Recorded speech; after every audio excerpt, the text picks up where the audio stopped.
বয়ান করে গেল মাওলানা হাসান জামিল তো দুনিয়ায় নাই। হেরে যুবক, আমার কথাগুলো যদি তোদের হৃদয় টাচ না করে, নাও করতে পারে, আমি পাপী মানুষ, এর চেয়ে ভালো করে বোঝানোর ক্ষমতা তো আমার নাই রে। তোরা চাইলে শেষ চেষ্টাটুকু আমি করতে পারি, সেটা হলো তোরা আমার সামনে আয়।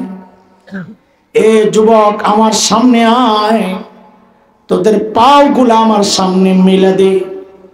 আমি ওই পাওগুলারে জড়ায়া ধইরা বসে সারা রাত কান্না করি, তাও তোরা গুনাহ ছেড়ে দে বাবা, গুনাহ ছেড়ে দে। আরে গুনাহওয়ালা চোখ খুলে নিয়ে মালিকের সামনে কেমনে দাঁড়াবো? এই গুনাহওয়ালা কান নিয়ে মালিকের সামনে কেমনে দাঁড়াবো? যখন আমার চোখ, আমার কান, আমার চামড়া আমার বিরুদ্ধে মালিকের আদালতে সাক্ষী দিবে। সূরা হামিম সিজদা 20, 21, 22 নম্বর আয়াত একটু পড়ে দেখেন আল্লাহ কি বলে। হাত্তা ইযা মা জাউহা শাহিদা আলাইহিম সামউহুম ওয়া আবসারুহুম ওয়া জুলুদুহুম বিমা কানু ইয়ামালুন। যখন আমার হাত পাও আমার বিরুদ্ধে সাক্ষী দিবে, আরে এটা হচ্ছে রাজসাক্ষী। রাজসাক্ষী আসামিদের মধ্য থেকে একজন সাক্ষী দাঁড়াইছে, রাজসাক্ষী। আল্লাহ বলেন, আল-ইয়াওমা নাখতিমু আলা আফওয়াহিহিম ওয়া তুকাল্লিমুনা আইদিহিম ওয়া তাশহাদু আরজুলুহুম বিমা কানু ইয়াকসিবুন। পাও, হাত কথা বলবে। এরে বাবা, আপনাদের মধ্যে নৈরাশ্যতা তৈরির জন্য এই কথাগুলো বলছি না, বলি নাই। নিরাশ হয়েন না, হতাশ হয়েন না, তবে উদাসও হয়েন না। আছে কিন্তু দাঁড়াবো না। এখন দাঁড়াইলে সকালে শুয়ে পড়া লাগবে, ঠিক নি রে কথা? আয় আল্লাহ, এই দিন আর দেখতে চাই না। আরে আমিন কর না। না আপনাকে দেখার আর ইচ্ছা আছে? ব্যবসা তো ভালো না, আপনি যা শুরু করছেন আবার দেখা লাগতেও পারে। আল্লাহ আল্লাহ আল্লাহ আল্লাহ। সাইয়েদনা ওমর যখন বললেন দাঁড়ান, ওই কোণা থেকে এক বুড়া দাঁড়ায় গেছে। আছে আছে অভিযোগ আছে, মানুষ বড় অনুকরণ প্রিয়, দেখা দেখি কাম করে। রাস্তার মাঝখানে দাঁড়ায় ঘাটটা ব্যথা করতেছে, একটু আসমানের দিকে এমনি কতক্ষণ তাকায় থাকেন, ঘাটটা ব্যথা করতেছে। দেখবেন পাশে দিয়া যারা যায় অধিকাংশ দাঁড়াইয়া দেখবে আপনি কি দেখতেছেন, কথা বুঝেন নাই? একজন যখন দাঁড়াইছে, সাথে আরো 3 জন। হযরত ওমর তো অবাক হয়ে গেছেন, কিরে কারে দেখতে আসলাম, ওর বিরুদ্ধে দেখি অভিযোগের শেষ নাই। এই বলেন আপনার কি সমস্যা? 1 নাম্বার, প্রথম জন দাঁড়াইয়া বলে, আমিরুল মুমিনিন, কারে পাঠাইছেন বেড়াই তো ঢিলা, কি সমস্যা? কয় মাসে 1 দিন অফিসে আসে না। মাসে কয়দিন? আরে আমরা তো সপ্তাহে ছুটি কাটাই 2.5 দিন। কয়দিন? আরো কত বন্ধ, সুবহানাল্লাহ। দুনিয়া আগমন দিবস, দুনিয়া থেকে বিদায় দিবস, ঢুকা দিবস, পালানো দিবস, এই দিবস ওই দিবস, দিবস ভাই করতে করতে করতে করতে 20 বছর পরে না জানি দেহন লাগে জামাই বউ কাচ্চাকাচ্চি দিবস। এত দিবস, লা হাওলা ওয়ালা কুওয়াতা ইল্লা বিল্লাহ। মাসে কয়দিন আসে না? ওমর তো রাগ হয়ে গেছে, সাইদ জবাব দাও, কেন তুমি মাসে 1 দিন অফিসে আসো না? আসামির কাঠগড়ায় ধনী এলাকার গভর্নর হিসাবে সময়ের সেরা ধনী হওয়ার কথা, ঠিক কিনা? আরে কি মানুষ কি হয়ে গেছে, কোরআনের ছোঁয়ায় ওটা বুঝাইতেছে। হযরত সাইদ দাঁড়ায় বলতেছেন, আমিরুল মুমিনিন, কেন 1 দিন অফিসে আসি না? আপনি তো জানেন আমি গরিব মানুষ।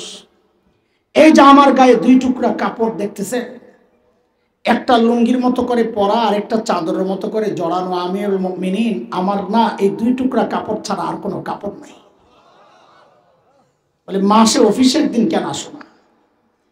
বলে 1 জোড়া কাপড় 1 মাস পরতে পরতে পরতে পরতে দুর্গন্ধ হয়ে যায়, নিজেরও কষ্ট হয়, যারা আসে ওদেরও কষ্ট হয়। তাই মাসে 1 বার উপরেরটা ধুইয়া দেই, শুকাইলে নিচে পরি, নিচেরটা ধুইয়া দেই, শুকাইলে উপরে জড়াই। এমন করতে করতে আমার বেলা একটু উপরে ওঠে, আসি না এই কথা ঠিক না, আসি একটু দেরি হয়। উনি হয়তো সকাল সকাল এসে আমাকে না পেয়ে ভেবেছেন আমি আসি না, আসি। হযরত ওমর তো বুঝছেন অভিযোগের ধরন কি, কিন্তু মানুষ দাঁড়াইছে, এখন শোনা তো লাগবে। 2 নাম্বার, বলেন আপনার কি সমস্যা? আল্লাহ। দ্বিতীয় জনের অভিযোগ তো আরো মারাত্মক। কি বলে জানেন? আমিরুল মুমিনিন আমাদের গভর্নরের দিনে তো পাই, রাতে আর পাই না। কি ডিউটি লইছে, রাতেও সময় কেমন লাগে। হযরত ওমর তারা হয়ে গেছেন, সাইদ জবাব দাও, কেন তোমাকে রাতে পাওয়া যায় না? আল্লাহর নবীর সাহাবী আসামের কাঠগড়ায় কাচুমাচু করতেছেন। আমিরুল মুমিনিন, এটা একান্ত বিষয় ছিল, প্রকাশ করার ব্যাপার ছিল না। এখন প্রশ্ন আসছে, না বলেও তো পারতেছে না, কেন আমাকে রাতে পাওয়া যায় না? আমিরুল মুমিনিন, কসমতু হায়াতি বাইনা রাব্বি ওয়া বাইনা ইবাদি। আমিরুল মুমিনিন জীবনটারে 2টা ভাগ করছি, রাতটা আমি আমার মালিককে সময় দিই, দিনটা মালিকের বান্দাদেরকে সময় দিই। আরে কাদের কথা শোনাচ্ছি? পূজা মিস হয় এই ভয়ে বগলের তলে করে যারা মূর্তি নিয়ে সফরে যাইত। কোরআনের ছয় মানুষগুলোর অবস্থা, মালিকের জন্য আলাদা টাইম বরাদ্দ। আমরা তো ব্যস্ত মানুষ, আমাদের কত কাজ, পরিবার, সমাজ, ব্যবসা বাণিজ্য, চাকরি, কত কাজ, রাজনীতি, এত কাজ, মালিককে সময় দেওয়ার সময় কোথায় আমাদের? অথচ হায়াতের একটা ভাগ ফেসবুক কিন্তু ঠিকই পায়, এই হায়াতের একটা ভাগ ইউটিউব কিন্তু ঠিকই পায়, খেলোয়াড়েরা পায়, গায়ক গায়িকা পায়, নায়ক নায়িকা পায়। আহারে পায় না কেবল আমার মালিক, মালিকরে টাইম দেওয়ার সময় আমার হাতে নাই। এরা জালিম, আমি আর তুমি ছাড়া দুনিয়ার সব মালিকরে টাইম দেয়। ও একটা গাছের দিকে তাকায় দেখো না, কি মনে হয় গাছটা বুঝি এমনি দাঁড়ায় আছে? না না না, ওই গাছটাও দাঁড়ায়া দাঁড়ায়া মালিকের তাসবিহ পড়ে। যে কুকুরটাকে নিকৃষ্ট প্রাণী মনে করে তাড়ায়া দেয়, ওই কুকুরটাও রুকুর হালতে মালিকের তাসবিহ পড়ে। যে পোকা মাকড় গুলোরে পায়ে দলে মেরে ফেলি, ওই পোকা মাকড় গুলো সেজদার হালতে মালিকের তাসবিহ পড়ে। আহারে পড়ি না কেবল আমি আর তুমি, কারণ আমাদের হাতে সময় নাই। এরে বন্ধু, কসম করে বলছি, সময় একদিন আসবে, করার থাকবে না কিচ্ছু। সেদিন শুধু চিৎকার করে করে কানবো আর বলবো, ইয়া লাইতানি কদ্দামতু লিহায়াতি। আরে সময় মতো যে একটু পুঁজি বানায় আসতাম, তাইলে তো আজকে আর এই বাম হাতে আমল নামাটা লওয়া লাগে না। গুনার পাল্লা যখন ভারী হয়ে যায়, আল্লাহ আমল নামা নেওয়ার জন্য বলবেন বাম হাত দিয়া, বলে দেন, কয় না এমনি না। বলে তো কেমনি?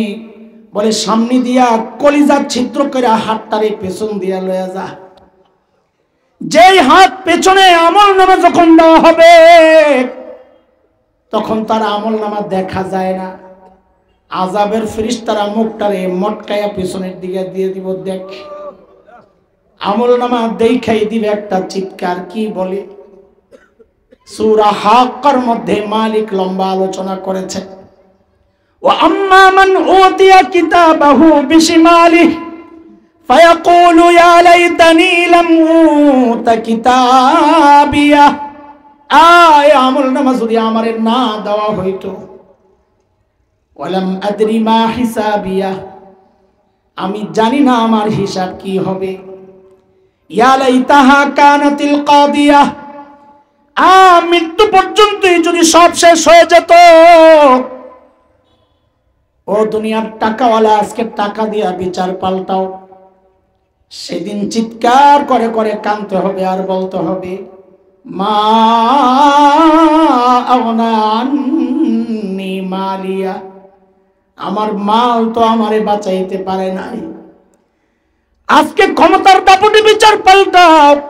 সেদিন চিৎকার করে করে কাঁদতে হবে আর বলতে হবে, হালাকা আন্নি সুলতানিয়া, আমার ক্ষমতাও তো শেষ, এখন আমারে কে বাঁচাবে?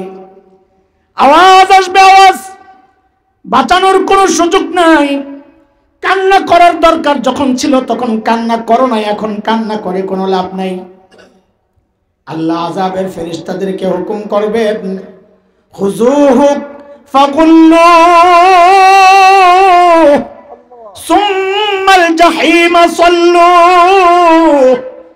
এগুলারে ধর, বেড়ি পড়া, টাইনা হেসরায়া নিয়া জাহান্নামে ফালায়া দে।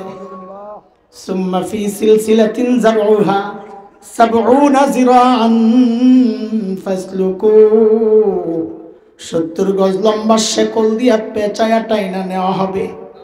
হযরত ইবনে আব্বাস বলেন, ওই শেকল দিয়া কেমনে পেঁচানো হবে জানো? ইবনে আব্বাস বলেন রাদিয়াল্লাহু আনহুমা বলেন, শেকলের মাথাটা নাকের ছিদ্র দিয়া ঢুকাইয়া পায়খানার রাস্তা দিয়া বের করা।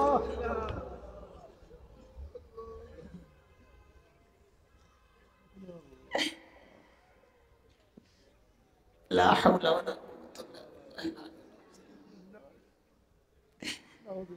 নাকের ছিদ্র দিয়া ঢুকাইয়া পায়খানার রাস্তা দিয়ে বের করে টাইনা নিয়ে ফালাইয়া দি।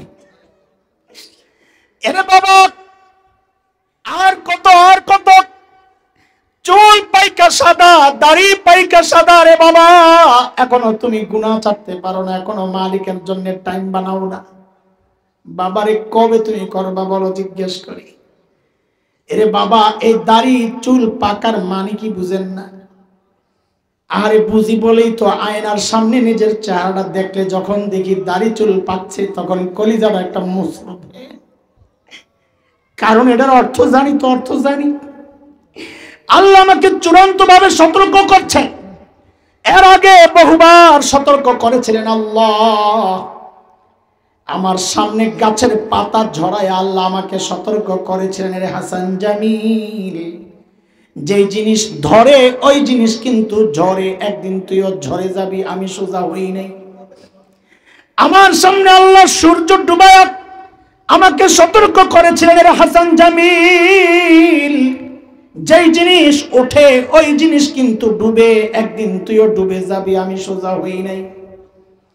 আমার সামনে দিয়া আমার বাবার লাশটাকে আল্লাহ কবরে পাঠায়া আমাকে সতর্ক করেছিলেন, রে হাসান জামিল, একদিন তোর সামনে দিয়া, তোর সন্তানের সামনে দিয়াও তোর লাশটা কবরে যাবে, আমি সোজা হই নাই। আমার সামনে দিয়া আমার মায়ের লাশটারে আল্লাহ কবরে পাঠাইছেন, আমি দাঁড়ায়া দাঁড়ায়া কান্না করতেছিলাম। আল্লাহ আমাকে সতর্ক করেছিলেন, রে হাসান জামিল, একদিন তোর সন্তানের সামনে দিয়াও তোর লাশটা কবরে যাবে। ওরা দাঁড়ায়া দাঁড়ায়া আব্বু আব্বু বলে চিৎকার করতে থাকবে, তাও আমি সোজা হই নাই। এরে যুবক, এমনটা ভাবার কোনো কারণ নাই। আল্লাহ বুঝি তোমাকে দাড়ি চুল পাকা পর্যন্ত সময় দিবেন পুঁজি বানানোর জন্য, না রে বাপ না। কার মৃত্যু কখন চলে আসে কে জানে। কত বাবাকে দেখেছি সন্তানের লাশ কাঁধে নিয়ে গোরস্থানের দিকে যাচ্ছে, আরে কে জানে এই মজলিসে এমন কেউ থাকতে পারে যার খবর নাই। সে বসে তো আছে এখানে, কিন্তু তার কাফনের কাপড়টা চলে আসছে দোকানে। বয়ান করে গেল মাওলানা হাসান জামিল তো দুনিয়ায় নাই। হেরে যুবক, আমার কথাগুলো যদি তোদের হৃদয় টাচ না করে, নাও করতে পারে, আমি পাপী মানুষ, এর চেয়ে ভালো করে বোঝানোর ক্ষমতা তো আমার নাই রে। তোরা চাইলে শেষ চেষ্টাটুকু আমি করতে পারি, সেটা হলো তোরা আমার সামনে আয়। এ যুবক, আমার সামনে আয়, তোদের পাওগুলা আমার সামনে মিলে দে। আমি ওই পাওগুলারে জড়ায়া ধইরা বসে সারা রাত কান্না করি, তাও তোরা গুনাহ ছেড়ে দে বাবা, গুনাহ ছেড়ে দে। আরে গুনাহওয়ালা চোখ খুলে নিয়ে মালিকের সামনে কেমনে দাঁড়াবো? এই গুনাহওয়ালা কান নিয়ে মালিকের সামনে কেমনে দাঁড়াবো? যখন আমার চোখ, আমার কান, আমার চামড়া আমার বিরুদ্ধে মালিকের আদালতে সাক্ষী দিবে। সূরা হামিম সাজদা 20, 21, 22 নম্বর আয়াতটি একটু পড়ে দেখেন আল্লাহ কি বলে। হাত্তা ইযা মা জাউহা শাহিদা আলাইহিম সামউহুম ওয়া আবসারুহুম ওয়া জুলুদুহুম বিমা কানু ইয়ামালুন। যখন আমার হাত পাও আমার বিরুদ্ধে সাক্ষী দিবে, আরে এটা হচ্ছে রাজসাক্ষী। রাজসাক্ষী আসামিদের মধ্য থেকে একজন সাক্ষী দাঁড়াইছে, রাজসাক্ষী। আল্লাহ বলেন আল-ইয়াওমা নাখতিমু আলা আফওয়াহিহিম ওয়া তুকাল্লিমুনা আইদিহিম ওয়া তাশহাদু আরজুলুহুম বিমা কানু ইয়াকসিবুন। পাও হাত কথা বলবে। এরে বাবা, আপনাদের মধ্যে নৈরাশ্যতা তৈরির জন্য এই কথাগুলো বলছি না, বলি নাই। নিরাশ হয়েন না, হতাশ হয়েন না, তবে উদাসও হয়েন না। হতাশ কেন হবেন না? আমাদের একজন মালিক আছেন, তার নাম কিন্তু গফফার। জোরে বলেন না তার নাম কি? বলেন না, বলেন না তার নাম কি? আল্লাহু আকবার। চিৎকার করে বলেন তো আল্লাহু আকবার। আরো জোরে বলেন না আল্লাহু আকবার। এরে দোস্ত, গফফার মানে জানেননি? গফফার মানে কি জানেননি? বলেন তো গফফার মানে কি? হ্যাঁ হ্যাঁ হ্যাঁ, গফফার মানে জানেননি? না, জানেন না, জানেন না, জানেন না। শুনেন শুনেন, গফফার কাকে বলে শুনেন। দুনিয়ার সবাই অপরাধী খুঁজে শাস্তি দেওয়ার জন্য। সন্তান অপরাধ করলেও মা বাবা খোঁজেন শাস্তি দেওয়ার জন্য। গফফার ওই মালিকের নাম যিনি অপরাধীরে খুঁজেন মাফ করার জন্যে। প্রতি রাতে শেষ রাতে আইসাই ডাকতে থাকেন আলা মিন মুস্তাগফিরিন ফাগফির আলা। এরে কে কে গুনাহ করছস, আয় আয় আমার কাছে, মাফ চা, আমি মাফ করে দেব। বলে মালিক মাফ করবেন আপনি কত? তো মালিকের পক্ষ থেকে জবাব আসে, বান্দারে তুই গুনাহ করছস যত। বলে মাফ করবেন কত? বলে গুনাহ করছো যত। তাও একটু বুঝায়া দেন না কত?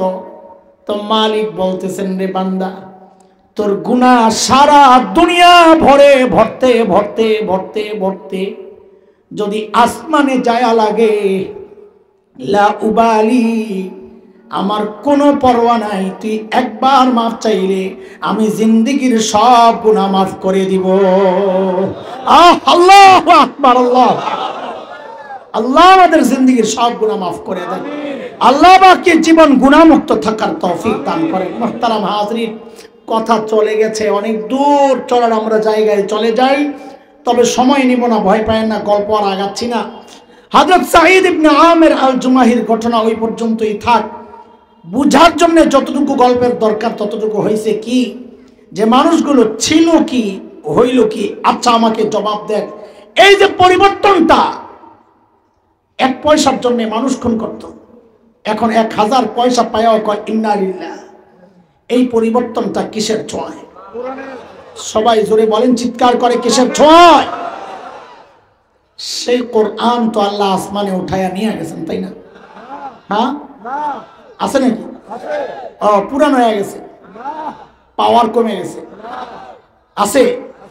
তাইলে সাহাবীদের 3 কথারে ভালো করে গিট্টু দিয়ে পকেটে নিয়ে নেন। এটা আর আপাতত আজকে বাইর করতেছি না। 3 কথা কি ছিল বলেন, মুখস্থ শোনান। ছিল কি, হইল কি, মাঝখানে কিসের ছোঁয়ায় পরিবর্তন? আচ্ছা এটা রাখেন। এবার ওই যে আমাদের 3 কথা বের করেন। আমাদের 3 কথা ওইটাই, ধরলাম কি, ছাড়লাম কি, হারে করলাম কি, আমাকে জবাব দেন। এখানে আপনারা যারা বসে আছেন, এতক্ষণ আমি যা বলেছি, আমি আমার কথায় কি আমি বুঝাতে পেরেছি যে কোরআন একমাত্র মাধ্যম? যেখানে আমি অন্যতম মাধ্যম বলি নাই, কিন্তু যে আরো শরীক আছে, আমি বলছি কোরআন একমাত্র মাধ্যম, যে মাধ্যম মানুষকে সর্বশ্রেষ্ঠ মানুষ বানায়। এই কথা কি আপনারা বিশ্বাস করেন? আমি কি বুঝাইতে পারছি? আমি তো বিশ্বাস করি। আমার সাথে কি কেউ আছে? সবাই সবাই আল্লাহু আকবার। হাত নামান। মনে রাখেন কোন জায়গায় হাত উঠাইছেন, পরে আবার পোল্টি মাইরেন না, আপনাকে অভ্যাস ভালো না। এক জায়গায় হাত উঠাইলেন যে সবাই বিশ্বাস করেন, আমরা বিশ্বাস করি কোরআন মানুষকে সর্বশ্রেষ্ঠ মানুষ বানায়। হ্যাঁ হ্যাঁ।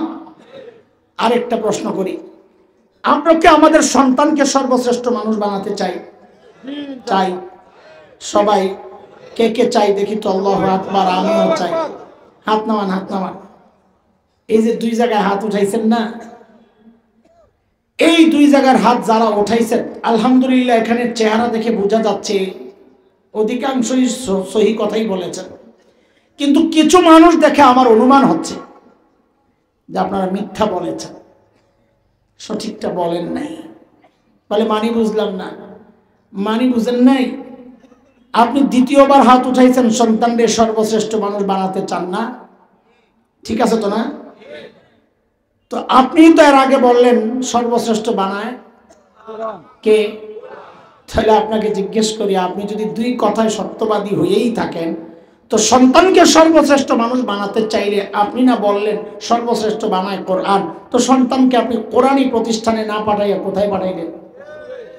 জবাব দেন, জবাব দেন। তার মানে মিথ্যা বলেছেন।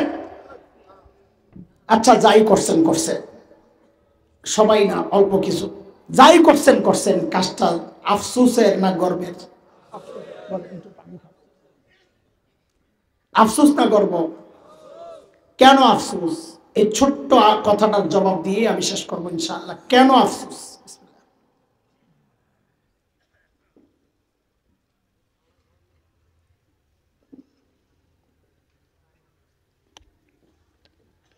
অল্প কয়েক মিনিট সময় দিবেন আমাকে? আপনাকে কষ্ট হইতেছে? আচ্ছা ঠিক আছে। আচ্ছা, সমস্যা নাই। হ্যাঁ, আমারও তো বাসন লাগবে। আচ্ছা শোনেন,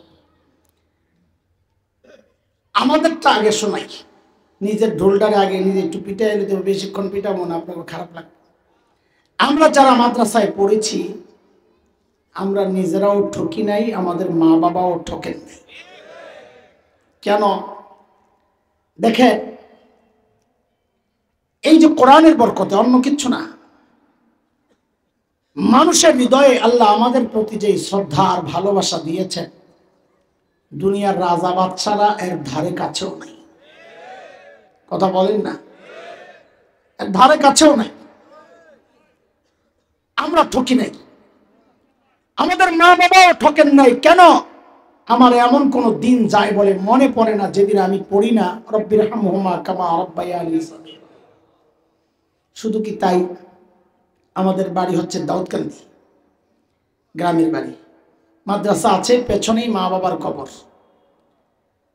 সুযোগ পাইলেই এলাকায় আসি, এত ব্যস্ততার মধ্যেও এটা নেশা। কি করি? দুইজনের মাথার মাঝখানে যায় বসি কবরে। মনটা খুব কাঁদে যে এখন তো চাইলেই মায়ের মাথায় একটু তেল লাগাইতে পারবো না, এখন তো চাইলেই বাবার পাটা একটু টিপে দিতে পারবো না। তো যা পারি তাই করি। কি করি? কিছুক্ষণ বসে বসে কোরআন আল কারীমের তিলাওয়াত করি। করে ওঠার সময় শুধু আল্লাহকে বলি, ও আল্লাহ, এই যে তোমার কালামের তিলাওয়াত করলাম এই মানুষগুলোর উসিলায়, ও আল্লাহ, দুনিয়া থেকে যাওয়ার সময় যারা আমাকে তোমার সাথে জুড়ে দিয়ে গেছেন, আল্লাহ, আজকে তারা বড় অসহায়, তারা যেন তোমার রহমত থেকে বিচ্ছিন্ন না হয়ে যায়। রব্বিরহামহুমা কামা রাব্বায়ানি সগীরা। এই টুকটাক যা করি, বলেন আমার মা বাবা জিতছেন না ঠকছেন? আপনারা যারা সন্তানকে দিন শেখাচ্ছেন না, নিজেও ঠকেছেন, ঠকছেন, সন্তানকেও ঠকাচ্ছেন। কেন? এই ছোট্ট করে দুইটা কেন বলি শেষ। কেন? পত্রিকাওয়ালাদের রিপোর্ট, এটা মোল্লা মুন্সিদের রিপোর্ট না। উচ্চ শিক্ষার হার যত বাড়ছে, সন্তানের সাথে বাবা মার দূরত্বটাও তত বাড়ছে। কথা কি মিথ্যা? কথাটা যে সত্য, বৃদ্ধাশ্রমে গেলে দেখবেন। বৃদ্ধাশ্রমে একটা ভিডিও আসছে আমার কাছে, বৃদ্ধাশ্রমের বহু বুড়া বুড়ির সাক্ষাৎকার নিচ্ছে সাংবাদিক। হাই সোসাইটি, এলিট সিটি, কোন নর্মাল ফ্যামিলি না। বুড়া বুড়ি নিজেদের চেহারা আড়াল করার চেষ্টা করে, লজ্জায় কষ্টে চোখ দিয়ে ঝরঝর করে পানি পড়তেছে, কথা বলতে পারে না। ওদের চোখের পানি দেখে আমারও কান্না আসছে। কিন্তু একটা জিনিস ভেবে গর্বে বুকটা ভরে গেছে, কি জানেন? এই যে এতগুলো বুড়া বুড়ি নিজেদের পরিচয় দিলেন, একজন বুড়িও তার পরিচয় দেওয়ার সময় বলেন নাই আমি হাফেজের মা। একজন বুড়ো তার পরিচয় দেওয়ার সময় বলেন নাই আমি আলেমের বাবা। কেন বলবে? সেই সুযোগ রাখা হয় না। কারণ এই ছাত্রকে ছোটবেলা থেকে শেখানো হয়েছে তোমার মায়ের পায়ের তলে তোমার জান্নাত। এই জান্নাতকে বৃদ্ধাশ্রমে ফালায়া রাখতে পারে না, জান্নাতকে মাথায় তুলে রাখে। আমার মা বাবা ঠকেন নাই, আমাদের মা বাবা। আমি আমার ছোট্ট একটা জীবনের গল্প শোনাই আপনাদের। আমি যেখানে নামাজ পড়াই সায়েন্স ল্যাব, আমার বাবাও ছিলেন, আমাদের দুই বাপ ছেলের ওই মসজিদের বয়স 65 বছর। আমরা দুইজন বাপ ছেলে জুমা পড়াই। আমারও প্রায় 25 বছর হয়ে গেছে এক মসজিদে, বাবা ছিলেন 40 বছর। তো পুরান দিনের একজন মানুষ মারা গেছে। একসময় ঢাকার সব বড়রা তো ধানমন্ডিতেই থাকতেন, পরে না বড় বিভিন্ন শহর হয়েছে, গুলশান, বারানি, উত্তরা, এগুলা। ওই সময়ের একজন বড় মানুষ মারা গেছে। ছেলে পিএইচডি করা ডক্টর, আমেরিকার এক ইউনিভার্সিটির প্রফেসর। বাবার মৃত্যুর সংবাদ শুনে সে আসতেছে, ভালো ছেলে, নাইলে তো কইতো আঞ্জুমানি মফিদুল ইসলামে দিয়া দাফন করে দেন, টাকা পয়সা বাড়াই দিচ্ছি। হসপিটালে লাশ, ছেলে আসার পর হসপিটালের ফর্মালিটি যা আছে এগুলো শেষ করে লাশ আসছে বাসায়। জানাজা হবে আমাদের মসজিদে। এলাকার মুরব্বীরা বললেন, এই লোক, ইনি তোমার বাবার সাথে ভালো সম্পর্ক ছিল, জানাজাটা তুমি পড়াইলে। আমি ওই এলাকায় বড় হয়েছি আর কি, এই জন্য সবাই মুরব্বীরা এখনো তুমিই বলেন। তুমি ওই জানাজাটা পড়াইলে ওদের পরিবার খুশি হবে। ঠিক আছে, আমি জানাজা পড়াইতে গেছি মসজিদে। ওই ভদ্রলোক আমার পাশে, জানাজায় দাঁড়াবো, হঠাৎ দেখি তিনি হাউমাউ করে কাঁদতেছেন। আমি অবাক হয়ে তাকায় আছি, কেন এই টাইপের মানুষের চোখের পানি কম। দেশে বিদেশে ঘুরতে ঘুরতে কেন যেন দিল একটু শক্ত হয়ে যায়, এটা আমার বাস্তব অভিজ্ঞতা। তো তাকে সান্ত্বনার জন্য আমি একটু পিঠের মধ্যে হাতটা দিয়া বলি, ভাই, বাবা চলে গেছে, আমার তো বাবাও নাই, মাও নাই, একদিন আপনিও থাকবেন না, আমিও থাকবো না, শান্ত হন, সবর করেন, ধৈর্য ধরেন। তাকে সান্ত্বনা দিচ্ছে। ভদ্রলোক আমাকে বলেন কি জানেন, হুজুর, বাবা মারা গেছেন, আমি সেই জন্যে কান্না করতেছি না। আমি তো আরো অবাক হয়ে গেছি, তো কি জন্য কান্না করতেছেন? উনি বলেন কি, আমি বাবাকে জিজ্ঞেস করতেছি একটা কথা, বাবা তো জবাব দেন না। কি জিজ্ঞেস করতেছেন? বলে, বাবাকে জিজ্ঞেস করতেছি, আরে বাবা, আমাকে উচ্চ শিক্ষায় শিক্ষিত করার জন্য তুমি তোমার জীবন যৌবন শেষ করেছ, আমাকে সর্বোচ্চ শিক্ষায় শিক্ষিত করার জন্য তুমি তোমার জীবনের সুখ আনন্দকে বিসর্জন দিয়েছ, হয়তো সফল হয়েছ, কিন্তু বাবা এখন আমাকে জবাব দাও, এত কিছু শিখাইলা, এত কিছু পড়াইলা, বাবা এখন যে আমি তোমার জানাজা পড়ব, জানাজায় কি পড়ব বাবা, এইটা কেন শিখাইলা না, জবাব দাও আমাকে। গর্ব করেন না? ছেলে ডাক্তার, ইঞ্জিনিয়ার, ডক্টর, গর্ব করে। আরে গর্ব তো করবে হাফেজের বাবা, গর্ব তো করবে আলেমের বাবা, যে বাবা মায়ের সন্তান তার জানাজা পড়ানোর যোগ্যতা রাখে না। ওই বাবা মায়ের আর যাই হোক গর্ব করা সাজে না। এখন গর্বের ভাব দেখা হাসরের মাঠে ঠিকই আটকায়া যাবেন। আমাদের কথাগুলো এখন তো ভালো লাগতেছে না। যেই সন্তানের ক্যারিয়ার করে নিজের ক্যারিয়ার শেষ করেছে, আমার শেষ পয়েন্ট, সেই সন্তান আল্লাহর আদালতে আপনার জান্নাতি ক্যারিয়ারটা ঠিকই শেষ করে দিবে। সূরা আহজাবের কথা।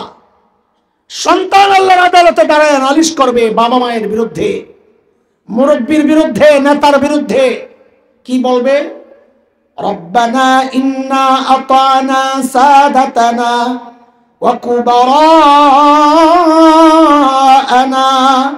ফাআদাল্লুনা আস-সাবিলা রব্বানা আতিহিম ضعفين من العذاب والعنهم لعنا كبيرا।